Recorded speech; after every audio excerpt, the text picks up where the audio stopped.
Sed bienvenidos y bienvenidas una vez más aquí a vuestro canal, Cuentos Inmortales TV. Hoy estoy aquí para presentaros una nueva entrega de la colección El cuento español del siglo XVIII. Historias pasadas con grandes enseñanzas para aplicar en el presente. Recordar que estos cuentos fueron publicados en revistas, periódicos españoles allá por el siglo XVIII, pero que no tienen por qué haber sido escritos por gente, por autores, por escritores españoles, ¿de acuerdo? Aunque muchos sí que lo fueron. Bien, ya tenéis subidas unas cuantas entregas aquí al canal, entregas donde hemos hablado de la generosidad, también del amor paterno-filial, de la codicia incluso, etcétera, etcétera. Como bien digo, son cuentos que sorprenden por las grandes enseñanzas que nos dejan. ¿Y hoy qué os traigo? Hoy os traigo ni más ni menos que 10 cuentos españoles, 10 cuentos recopilados por mí para vosotros, unos de formato corto, unos de formato medio y otros de formato no muy largo, porque realmente creo que el más largo tiene una duración de un cuarto de hora, pero en su conjunto pues forma esta nueva entrega que de verdad la traigo y os la dejo con todo mi corazón, editada con todo mi amor, grabada con todo mi amor para vosotros, y espero que de verdad sea de vuestro agrado. Vosotros, por vuestra parte, ¿qué podéis hacer? Simplemente visualizar, escuchar, disfrutar del vídeo y por favor ir dejando esos likes porque cada vez me dejáis más likes y yo de verdad os lo agradezco porque así la plataforma lo tiene en cuenta y lo va posicionando para que todo el mundo pueda llegar a él, o mucha más gente, claro. Bien, os voy a dejar con los cuentos directamente y al final del vídeo nos vemos un poquito, despido y os mando ese abrazo de luz que siempre os mando con tanto cariño y tanta pasión. Mil gracias por estar ahí y como siempre digo, sin más dilación, comencemos.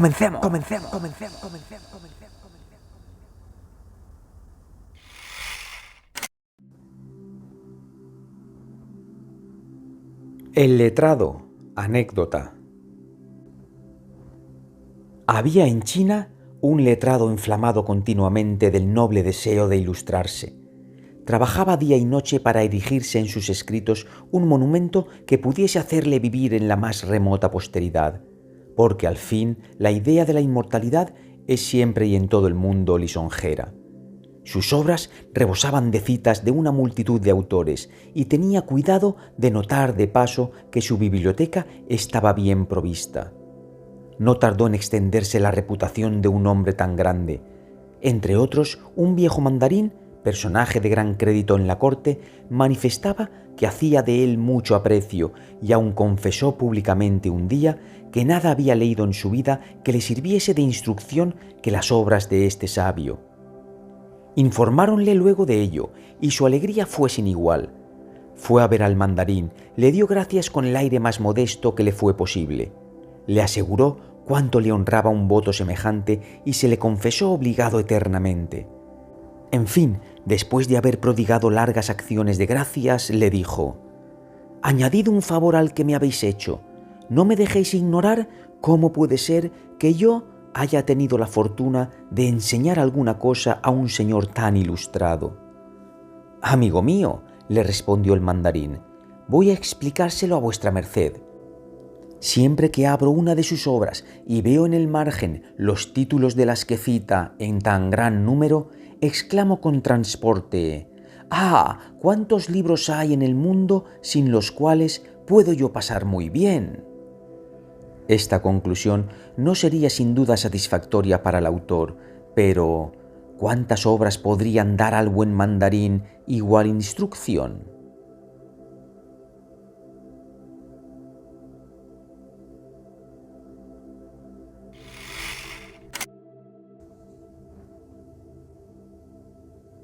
El espíritu de la contradicción. Entre otras bellas cualidades, tenía Ismene la pasión de contradecir. Un día que estaba comiendo con su marido, le sirvieron un sollo, Lucio. «Si no me engaño, corazón mío», le dijo el esposo, «nuestro pescado no está bien cocido». «Ya decía yo», replicó su costilla, «que a pesar de cuantas precauciones he tomado, no os faltarán razones para glosar sobre vuestra pobre mujer. Pero yo os digo que el sollo está demasiado cocido». «Enhorabuena, no se hable más del asunto», dijo el marido. «Esto no merece la pena de tomarlo tan fuerte». ¿Habéis reparado en un pavo cuando ve la escarlata? ¿Trincharse de rabia? ¿Volverse coloradas y azules las perlas y membranas de su cuello? ¿Erizársele las plumas? ¿Descubrirse en sus ojos la ira y salir de su ronco gaznate entre precipitados cloqueos? Pues no de otra suerte, Ismene, poniéndose pálida y descolorida de despecho, siente al momento subírsele la sangre a la cara. Hínchanse sus venas, ciérranse sus ojos, afílansele la nariz y barba, sus labios se le ponen entumecidos y amoratados, sus erizados cabellos hacen separar su bonetillo de sus orejas. «Sí», dice ella con voz trémula de furor, «sí, yo soy quien os lo digo, el sollo estaba sobrado cocido». Toma luego el vaso con mano vacilante y bebe muy deprisa. «Ah, ¿por qué se la deja beber en aquel estado?». Levántase el esposo de la mesa y sálese sin hablar palabra. No bien había salido cuando su querida consorte cae enteramente desmayada. No es de admirar, acababa de beber en una violenta accesión de cólera. Alborótase toda la casa con horribles lamentos. Aflójanle la ropa a Ismene, propínanle sales. Todos los olores no hacen el menor efecto. Frótanle las sienes, hacen quemar cabellos y plumas, pero en vano. Ha perdido los sentidos, no da señal alguna de vida. Acuden al esposo, llega éste. «Ah, mi querida amiga, ¿tú te mueres? Desdichado de mí, ¿por qué la he contradicho? Maldito pescado». Pero sabe Dios que no estaba bastante cocido. Al decir esto, recobrándose la enferma sus espíritus, «¡Sobrado cocido estaba!», exclamó, «¡sobrado cocido! ¿Por qué todavía no quieres darte cuenta?». De esta suerte, el espíritu de contradicción hizo en ella más efecto que la virtud de los más fuertes olores.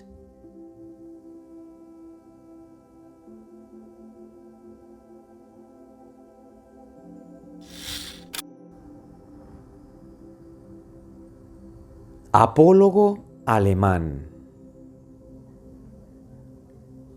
En una ciudad de Alemania disputaban un negro y un blanco la ventaja de la hermosura. El alemán decía al africano: «Amigo mío, si yo tuviese la desgracia de parecerme a ti, creo que no tendría tentaciones de retratarme, y pienso que tú tampoco las tendrás jamás. Mírate un poco, mírate en este espejo. ¿No me confesarás que era preciso que la naturaleza estuviese tentada de risa cuando modeló ese rostro de pez negra y reluciente? A menos que no le destinase para atemorizar a los niños de mi país». «Es cierto», respondió el negro, «que tienes bien de que alabarte con tu cara enyesada. ¿No ves que te pareces a un fruto medio maduro a quien el sol no se ha dignado dar todavía las últimas pinceladas?». Acalorados de la disputa, estaban por venir a las manos cuando se presentó un tercero por árbitro. Era este un francés que, como se debía presumir, pronunció a favor del alemán. «Tú ganaste y yo soy el vencido», exclamó el negro. «Me condenan en Europa, pero en África hubieras tú perdido el pleito».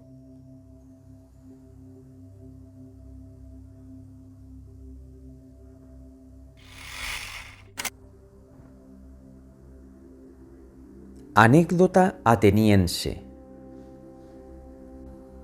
Un joven de Atenas se hallaba sumamente envanecido con lo hermoso de su rostro, y contemplando un día con admiración su propia estatua en bronce, se le acercó un filósofo preguntándole que qué imaginaba podría decirle en favor suyo aquella estatua si hablase, y sobre qué punto tendría motivo de alabarle. Ella pudiera decir, respondió el joven, que es hermosa. ¿Y no te avergüenzas, replicó el filósofo, de estimarte tanto por un mérito que una masa de cobre puede igualar y aún exceder?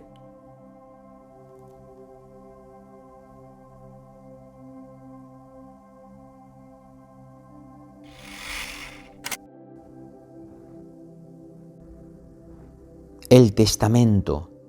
Apólogo oriental. Hallándose Hasán ben Ayub, rico ciudadano de Basora, viejo y sin sucesión, acometido de un mal incurable y amenazado de una muerte próxima, fueron a verle varios amigos, a quienes dijo que era preciso pedir al cadí que viniese a otorgar su testamento en aquel mismo día. Uno de ellos, llamado Agib, le puso algunos reparos a esta proposición, y sobre una resolución tan extraña, según él, y tan anticipada, dijo: «Pero sobre todo, amigo Hasán», añadió, «veo el poderoso motivo que te obliga a ella. ¿Tú crees que no has de poder pensar con bastante anticipación en qué pararán después de tu muerte los considerables bienes que te ha dado el cielo? Temes que caigan en manos indignas y que se te impugne el uso criminal que hicieren de ellos. Nada tengo ya que decirte, prudente Hasán. Yo mismo voy a buscar al juez que pides y lo traeré al instante». Agib salió inmediatamente enjugándose los ojos, que a la verdad no lloraban, y antes de media hora volvió con el cadí. El enfermo entonces, sacando de debajo de la almohada un papel cerrado, dijo a éste: «Luz de la ley, ved aquí los últimos deseos de un hombre que está para morir. Yo los deposito en vuestras manos puras, que el oro de la corrupción no se atreve a manchar. Luego que el ángel de la muerte saque mi alma de su prisión, dignaos abrir este testamento en presencia de mis parientes, pero en especial delante de mi amigo Agib». A pocos días murió Hasán, y apenas había cerrado los ojos, corrió Agib a llevar a casa del cadí a todos los que había prevenido el difunto. El juez musulmán, después de haberles manifestado la cubierta intacta, la rompió por sí mismo y dio el testamento abierto a su naib, quien leyó en voz alta lo siguiente: «En nombre de Dios justo y misericordioso, antes de dejar la posada de este mundo en que he pasado una noche corta y mala, yo, Hasán, hijo de Ayub, hijo de Abdala, dejo este escrito, por el cual dispongo de los que se llaman bienes que no he de llevarme conmigo. Yo amenacé a mis sobrinos Daud y Ahmed de que les haría arrepentir de su conducta, que algunas veces me desagradó, y voy a cumplirles la palabra muy de otra suerte que imaginan. Ellos son jóvenes algo traviesos, pero aunque lo fuesen más, son hijos de un hermano que me amaba y nietos de mi padre, y así les dejo los bienes que este buen padre me dejó y los aumentos que han recibido con mis afanes, mi economía y la bendición del cielo. Si abusan de mi beneficio, su pecado sea contra ellos. Les dejo, digo, todo cuanto poseo, pero con condición de que paguen fielmente los legados que abajo especificaré. No dejo ninguno a favor de los pobres dervís ni de los hospitales, porque mis manos, gracias al cielo, se abrieron siempre por sí mismas para pagar la indigencia del tributo que le debían. Pero al morir las tengo cerradas, ahora les toca a mis herederos abrir las suyas. ¿Qué mérito tendría yo en darle a Dios lo que Él va a quitarme? ¿Y con qué ojos mirará estas caridades póstumas que lisonjean el orgullo del testador y no cuestan nada a su avaricia? Quiero que todos mis esclavos, sin excepción, gocen su libertad desde el día de mi muerte. Ellos la merecen más porque no la desean, según me parece, sino desde que temen perderme.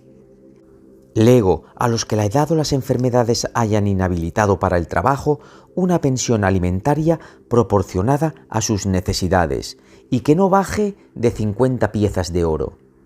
En cuanto a los demás, los amo mucho para exponer su virtud a los peligros de la ociosidad. Vivirán como honrados ciudadanos con los oficios que les he hecho aprender, y me contento con legarles por una vez a cada uno 150 piezas de oro que emplearán en su establecimiento. Lego al emir Mansur mi caballo árabe con su genealogía auténtica y su arnés guarnecido de perlas de Bahrein. Mando al Mola Saheb mi escribanía de oro y a su hermano el imán un Alcorán antiguo escrito con letras de oro sobre pergamino azul, el mismo, según se dice, en que el califa Omar leía los viernes a los fieles congregados en la mezquita. Excepto este libro, dejo al filósofo Amru toda la biblioteca que él mismo se ha tomado el trabajo de formarme. Yo sé que él ama los libros, pero que le serían más fácil hacerlos buenos que comprarlos. Le dejo pues los míos, pero con la expresa condición de que previamente acepte la bolsa de 111 piezas de oro, que hace más de 20 años que estoy pidiéndole infructuosamente que reciba. Si todavía rehúsa esta última señal de mi amistad, renuncio desde este momento a la suya y pido a los amigos de ambos que venguen mi memoria ultrajada, dejando a este filósofo irracional. A mi buen amigo Agib creo que me costará menos trabajo hacerle admitir un legado. ¿Qué no debo yo a este amado Agib? Él se me aficionó, casi a pesar mío, desde que me vio viejo y enfermo, y no se aparta de mí desde que me ve tan cercano a la muerte. Él es quien me ha hecho conocer 1000 perfecciones que yo poseía sin echarlas de ver yo ni nadie. Él es quien ha observado con ojos severos todas las travesuras de mis sobrinos, quien ha tenido un registro exacto de ellas y me las ha referido más que fielmente. Pero, ¿qué he de legar yo a este amigo tan oficioso y de tanto celo?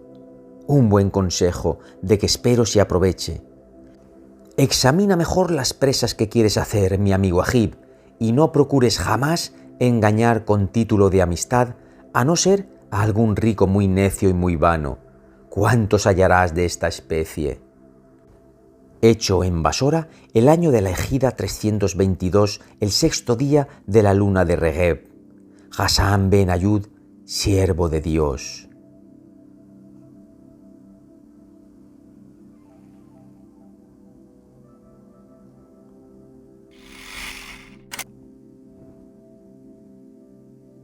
Anécdota de Sadi, poeta persa. Un poderoso de Persia se abandonó a la disipación y a todos los placeres que le preparaban sus amigos. Hallándose un día en un magnífico festejo que le dieron, dijo las siguientes razones: «Yo he gozado de los momentos pasados, gozo de los presentes y empiezo a gozar de los venideros. Contento y tranquilo con la esperanza del bien, el temor del mal no me causa la más mínima inquietud». Un pobre que había estado escuchando al poderoso se asomó por una de las ventanas del salón y exclamó: «Si tu suerte te tiene exento de inquietudes, ¿por qué no miras por la mía?». Sorprendido el poderoso con estas razones, se aproxima a la ventana y después de mirar con mucha atención por largo tiempo al pobre, sin hablar la menor palabra, le mandó dar una suma considerable de dinero. Salió inmediatamente del festejo y empezó a hacer reflexiones sobre su pasada conducta. Él había procedido enteramente opuesto a sus deberes y empezó a reprobarlo en su corazón. Después de algún tiempo le hicieron presente varias veces el desorden y relajación con que vivía el pobre que había enriquecido. En fin, viéndole el poderoso un día en la puerta del palacio en la misma situación en que se había visto pidiendo una limosna, se lo mostró a uno de los sabios de su corte y le dijo: «¿Ves los efectos de la bondad? Tú me has visto colmar a este hombre de riquezas, pues mira el fruto. Mis beneficios han corrompido a este pobre. En vez de haberle servido para formar su dicha, le han originado nuevos vicios que le han sumergido otra vez en la miseria». «Es verdad», respondió el sabio, «pero es porque vos habéis dado a la mendicidad lo que debíais dar a la aplicación».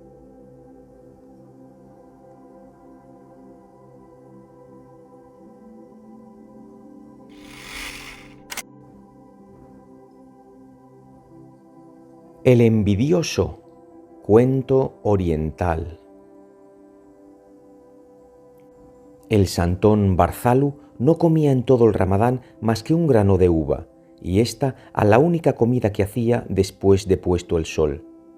Había escrito en la pared de su celda este sublime monosílabo, Hu, que significa el que es. Meditaba este vocablo continuamente y rezaba con tanta atención y recogimiento que los pájaros, creyendo que era una estatua, se ponían sobre su cabeza. No obstante, no fue tanta su piedad para con Dios como su caridad para con los hombres, lo que le hizo famoso en toda la Anatolia. Su ermita era el refugio de los infelices y de los penitentes. Por penas que se padeciesen, por grandes, por enormes que fuesen los pecados cometidos, el que iba a ver al buen Santón volvía consolado.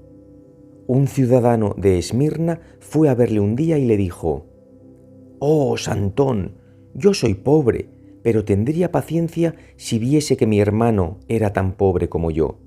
Pero todo le sale bien y el cielo derrama sobre él sus dones con una profusión que me irrita.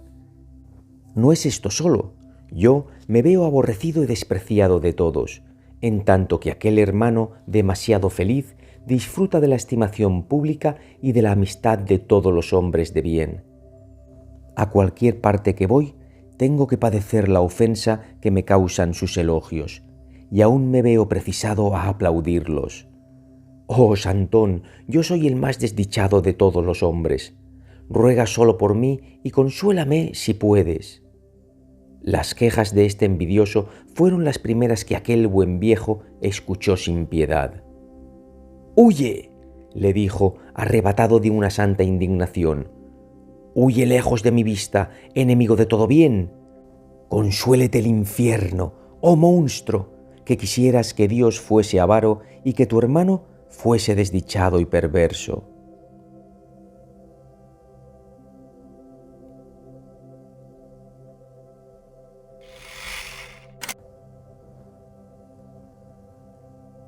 Anita. Anita quedó en una edad muy tierna privada de sus padres, que eran unos pobres artesanos de la calle de San Honorio, que habían ido desde Chalons a establecerse a París. El cura de la parroquia, que asistió en los últimos momentos a su padre, tuvo compasión de esta niña y dispuso que estuviese aprendiendo a modista hasta los 13 años, en que pasó a oficiala, ganando 4 luises por año. Mas a pesar de un salario tan corto, Anita no hubiera trocado su suerte con la de una princesa. Tenía un amante tan pobre como ella en bienes de fortuna, que estaba de escribiente en el oficio de un procurador, pero rico en sentimientos y amor. Y sin embargo, de la terneza con que se amaban, la prudencia arregló siempre los pasos de estos jóvenes que no componían entre los dos más de 32 años. Es verdad que ellos esperaban el día feliz de su unión, pero era necesario que nuestro escribiente llegase a primer oficial de su oficina, y esto estaba aún muy lejos. Mientras tanto, se aprovechaba de todos los instantes que le dejaba libre su trabajo para ir a ver a su querida.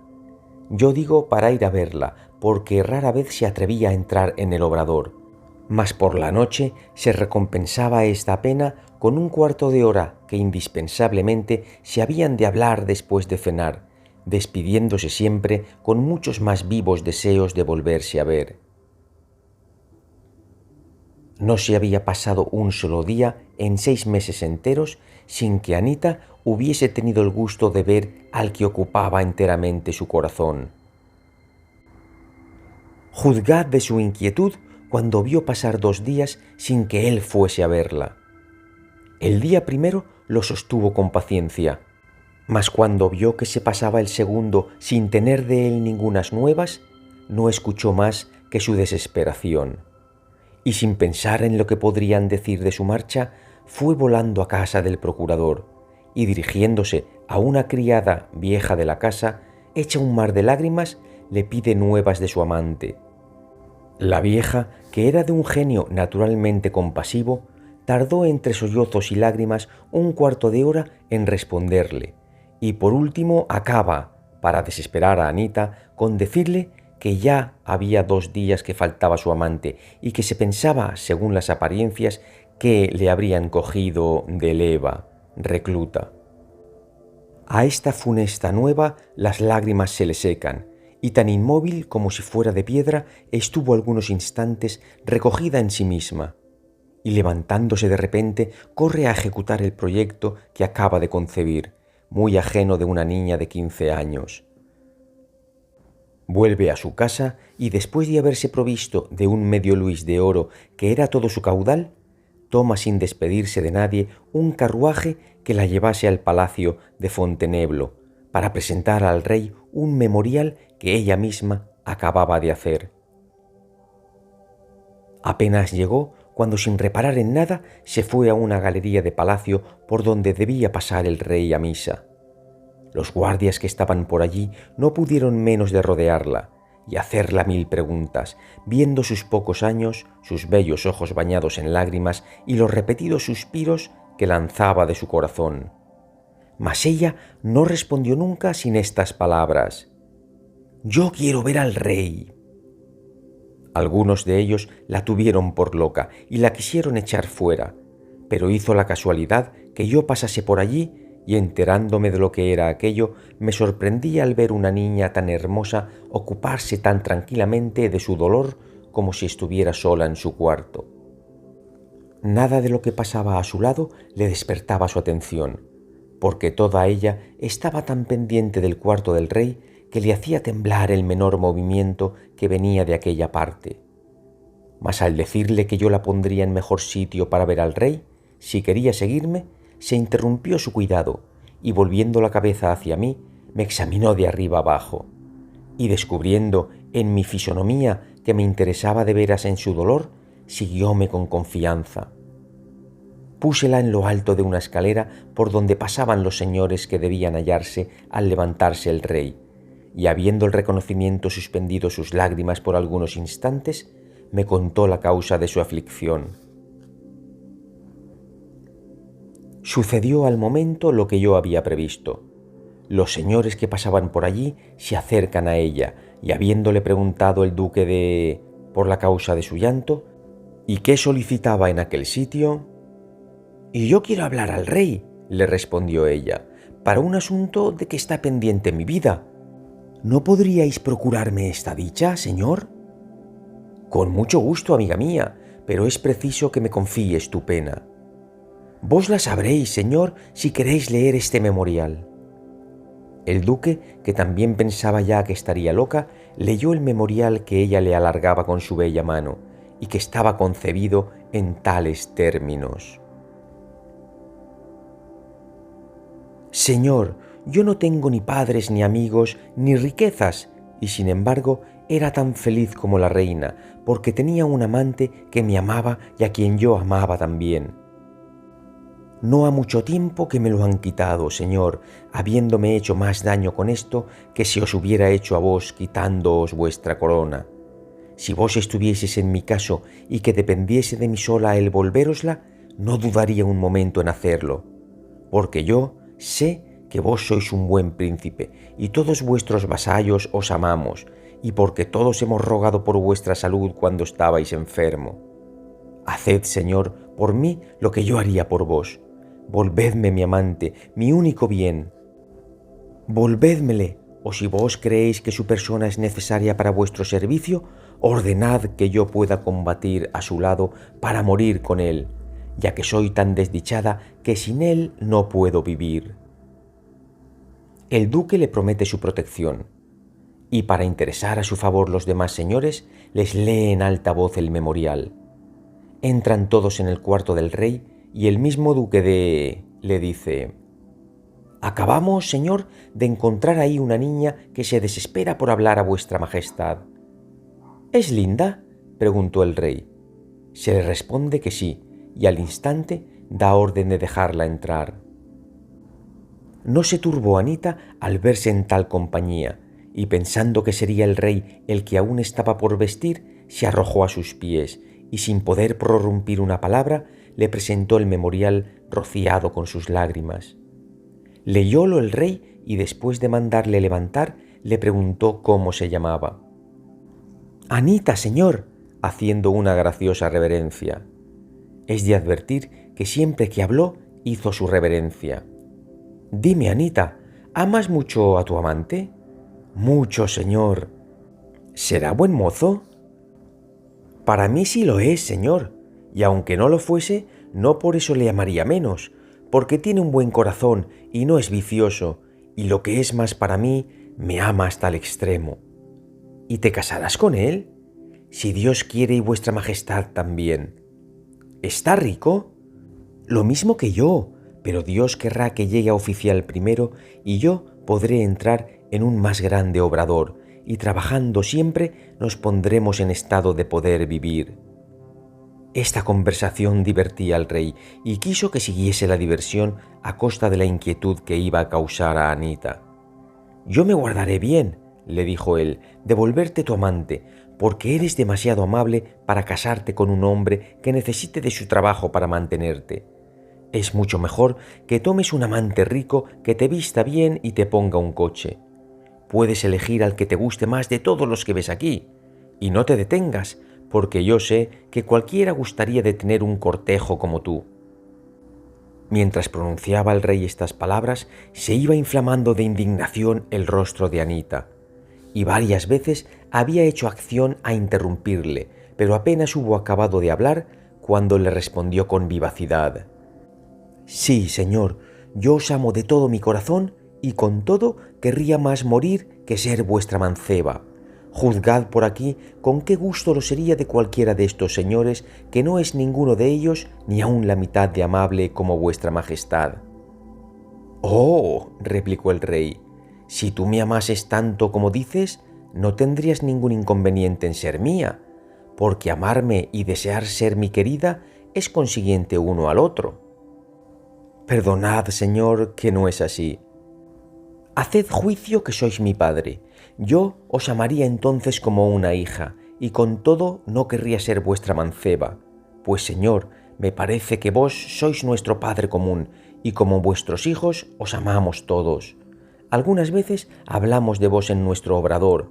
Jamás os había visto hasta ahora, como tampoco mi compañera Frasquita, y con todo temblábamos cuando se decía que ibais a la guerra, y cuando oíamos decir que erais generoso, bravo y feliz, nos causaba tanto placer como si se dijese esto mismo de nuestro propio padre. Y aunque me quedase sin dinero, siempre compraba las canciones que se hacían en vuestra alabanza y en la de vuestros hijos». Aunque tanta sencillez de parte de Anita no podría menos de despertar la risa del rey, se mostró con todo mucho más sensible a lo que oía del amor de su pueblo que de lo que le podría decir el elogio más retórico y más lisonjero. «Amigos», dijo el rey a los señores que le rodeaban, «yo voy a volver a esta niña su amante, pero es preciso que le paguemos el viaje y los gastos de la boda». Y al punto puso 100 luises en el sombrero del duque de... y habiéndole presentado luego a la redonda, él mismo puso en manos de Anita más de 600 luises, y le dijo fuese a estar con Mr. Marville y le encargase de su parte que le fuese entregado su amante. Poseída Anita de la más viva alegría, dio gracias al rey en los términos más enérgicos que se puede imaginar. El sentimiento suple al espíritu cuando no sea su verdadera fuente. Sale al instante, pero apenas hubo andado 20 pasos cuando vuelve precipitada a llamar a la puerta del rey. El guardia, que había estado presente en la escena anterior, anunció a Anita. «¿Qué hay que hacer aún en su favor?», le dijo el rey. «Ah, señor, y qué tonta era. Yo no pensaba que Mr. Marville no hará caso de mí si no le llevo alguna orden de parte de vuestra majestad. Es verdad». Y al punto mandó el rey que se expidiese. Apenas la tuvo en sus manos cuando tomó la posta, pero era tan tarde cuando partió que no pudo llegar a París hasta las 2 de la noche. Derechamente se encaminó a casa de Marville y llama a la puerta a golpes repetidos. Se enfada el portero al verla alborotar la casa a aquellas horas, y aunque ella no cesaba de decir que venía de parte del rey, la tiene por loca y quiere echarla con amenazas.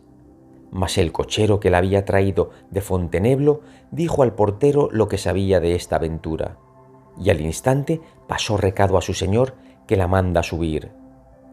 Como no podía concebir que aquella mujer le tuviese que comunicar una orden del rey, la recibió de un modo bastante áspero. Mas sin detenerse, Anita le dijo: «Vos sabréis leer, señor, ved lo que el rey os manda». El magistrado se puso entonces tan manso como un cordero, y al cabo de las 3 horas de haber dado sus órdenes a sus alguaciles, apareció el amante de Anita.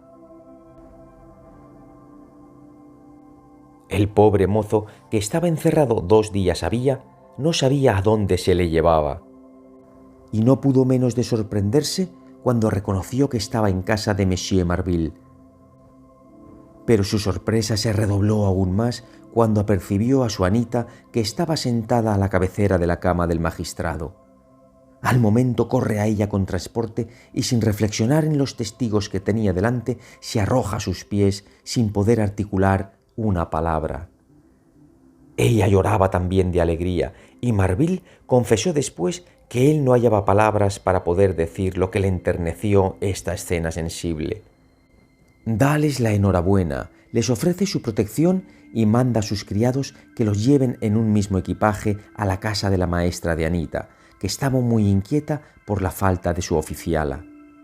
Desde ese mismo instante toman nuestros amantes las medidas necesarias para casarse, y el dinero que Anita había llevado sirvió para poner una tienda de joyería, donde se han conducido hasta ahora con mucha probidad.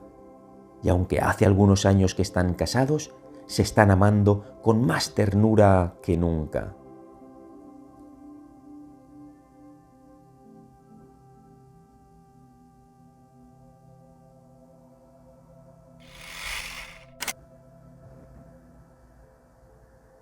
El Abenaki. Mientras las últimas guerras de los ingleses en América, una tropa de salvajes Abenakis derrotó un destacamento inglés. Los vecinos no pudieron escaparse de unos enemigos más ligeros que ellos en la carrera y que estaban obstinados en perseguirlos. Se vieron tratados con una barbarie de que hay pocos ejemplos aún en estos países. 2 salvajes habían alcanzado ya a un oficial inglés y le rodeaban amenazándole con las hachas levantadas. Este infeliz no esperaba poderse libertar de la muerte y solo pensaba en vender cara a la vida. Al mismo tiempo se acercaba a él un salvaje anciano, armado con un arco, y lo prepara para atravesarle el pecho con una flecha. Pero después de haberle apuntado, baja repentinamente su arco y corre a ponerse en medio del oficial y los 2 salvajes que iban a matarle. Estos se retiraron con respeto. El anciano cogió al inglés de la mano, le tranquilizó y le condujo a su cabaña, en donde siempre le trató con el mayor cariño, más como a compañero que como a esclavo. Le enseñó la lengua de los Abenakis y las artes groseras que están en uso en aquellos pueblos. Los 2 vivían muy contentos el uno del otro. Solo una sola cosa inquietaba al inglés. Algunas veces el viejo fijaba en él los ojos y, después de haberle mirado mucho tiempo, dejaba caer algunas lágrimas. A la primavera siguiente, los salvajes tomaron las armas y salieron de campaña. El anciano, que aún se hallaba bastante robusto para soportar las fatigas de la guerra, marchó con ellos acompañado de su prisionero. Los Abenakis hicieron una marcha de más de 200 leguas por en medio de grandes bosques. Por último, llegaron a una llanura, en la que descubrieron un campo de ingleses. El anciano se los enseñó al oficial diciéndole: «Mira a tus hermanos, que nos aguardan para acometernos. Óyeme, yo te he libertado de la muerte, te he enseñado a hacer una canoa, un arco, unas flechas, a sorprender al alce en los bosques, a manejar la hacha y quitar los cabellos al enemigo. ¿Qué eras tú cuando te he llevado a mi cabaña? Tus manos eran como las de un niño, no te servían ni para alimentarte ni para defenderte. Nada sabías, todo me lo debes a mí. ¿Serás tan ingrato que te atrevas a juntar con tus hermanos para levantar el hacha contra nosotros? El inglés protestó que antes querría perder 1000 veces la vida que verter la sangre de un Abenaki. El salvaje bajó la cabeza y después de haber permanecido mucho tiempo en esta actitud, miró al inglés y le dijo en un tono mezclado de ternura y de dolor: ¿Tienes padre? Aún vivía cuando yo salí de mi tierra, respondió el joven. ¡Cuán desgraciado es!, exclamó el salvaje, y después de un rato de silencio añadió: ¿Sabes que yo he sido padre? Pero ya no lo soy. He visto a mi hijo caer en el combate. Estaba a mi lado. Le vi morir como hombre. Hijo mío, estaba cubierto de heridas cuando cayó. Todo su cuerpo temblaba cuando decía estas palabras. Los suspiros y los sollozos que se esforzaba en detener casi lo ahogaban. Tenía los ojos como espantados y ni aún derramaba una sola lágrima. Poco a poco se tranquilizó y, volviéndose hacia el oriente, por donde el sol comenzaba a salir, dijo al joven inglés: ¿Ves tú ese hermoso cielo resplandeciente con la luz? ¿Sientes placer en verlo? Sí, dijo el inglés, siento placer en mirar ese hermoso cielo. Pues yo no disfruto ya de ese placer, dijo el salvaje, derramando un torrente de lágrimas. Un instante después enseñó al joven un árbol que estaba cubierto de flores. ¿Ves ese árbol? ¿Sientes placer en mirarlo? Sí, siento mucho placer en mirarlo. Yo ya no lo siento, respondió el salvaje con precipitación, y enseguida añadió: Marcha, vete a tu tierra para que tu padre disfrute del placer de ver el sol que nace y las flores de la primavera.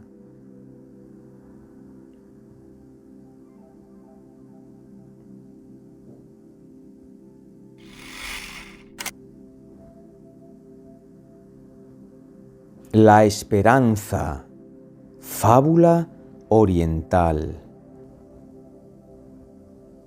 He aquí lo que me dijo Aisher en los días de su vejez.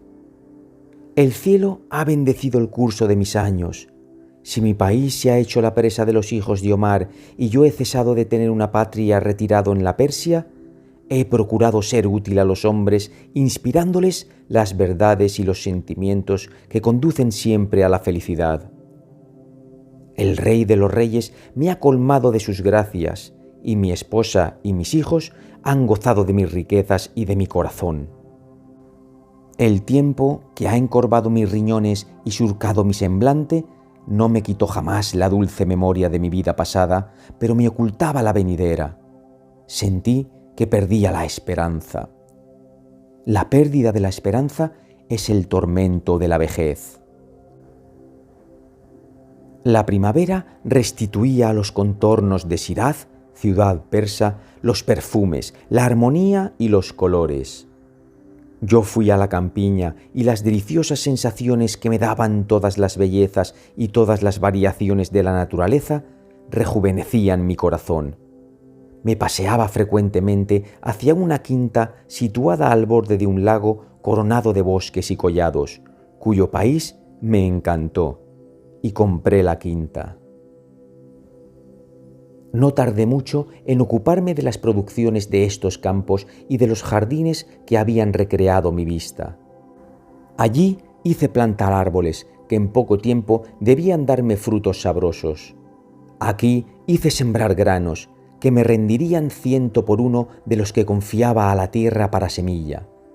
Al pie de este collado vi florecer una viña que me prometía vinos dignos de la boca del Rey de los Reyes, y en el terreno más cerca de mi casa crecían legumbres para la mesa que eran sucedidas de otras legumbres.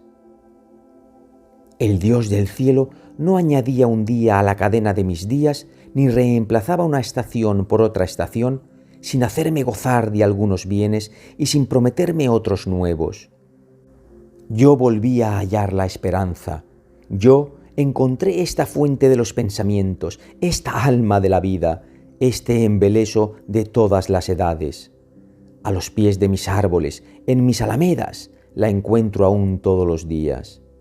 Estos frutos que cojo me dicen que no me ha engañado, y estas flores que me presenta que no me engañará tampoco en adelante. Oh juventud, vivid en el seno de las ciudades opulentas, que son la morada de la instrucción y los placeres. Gozad en ellas de las delicias de vuestra edad, pero instruíros con los hombres en el arte de ser útiles un día. Vosotros, que llegáis a la edad madura, aumentad los ejércitos, habitad los fuertes y las cortes, ocupad los tribunales, volad sobre los mares, servid y defended la patria que os hace gozar de sus bienes. Y vosotros, que con paso tardo llegáis ya al fin de vuestra carrera, oh ancianos, habitad en el campo. Allí, en un reposo interrumpido por dulces ocupaciones, gozaréis de lo pasado, sentiréis el agrado de la vida presente y las ilusiones de la esperanza os recrearán hasta el mismo día en que el tiempo os abra las puertas del sepulcro.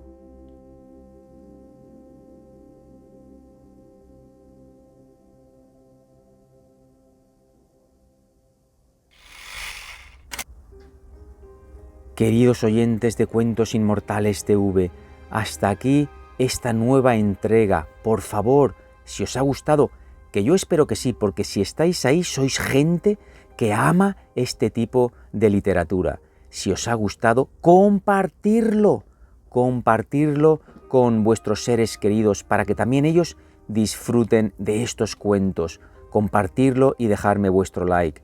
Y además, por favor, en la cajita de comentarios, decirme qué cuento de todos os ha gustado más, con cuál os habéis quizá identificado o cuál ha tocado vuestro corazón, pues como se suele decir, así con la yema de los dedos, aunque sea acariciándolo.